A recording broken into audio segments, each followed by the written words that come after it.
Jeshi la Polisi mkoa wa Tabora linatoa taarifa ya kutoroshwa kwa mtoto, tukio ambalo limetokea tarehe 19 mwezi wa 3 mwaka huu 2025 majira ya saa 9:15 kwenye maeneo ya kituo cha mafuta cha Toto, kata ya Kanyenye, manispaa na mkoa wa Tabora, ambapo Christina Loveness Nation, huyu ana umri wa miaka 15, ni mkazi wa Malagarasi, Kigoma, alikamatwa kwa wananchi wakishirikiana na Jeshi la Polisi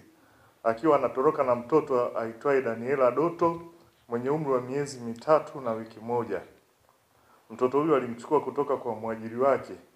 aitwaye Beatrice Kiboma. Tarehe 18 mwezi wa 3 majira saa 7 mchana, mtuhumiwa Christina Nation alifika hapa Tabora akitokea Kigoma, ambapo alikuwa ameongozana na rafiki yake aitwaye Koladula Deo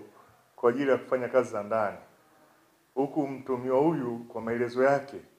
anaeleza alidanganya kwa wazazi wao kwamba alikuwa mjamzito,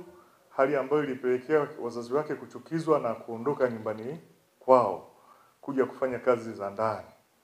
na kwamba aliogopa asingeruhusiwa kuondoka nyumbani kwao bila kutoa sababu kama hiyo ambayo aliitoa.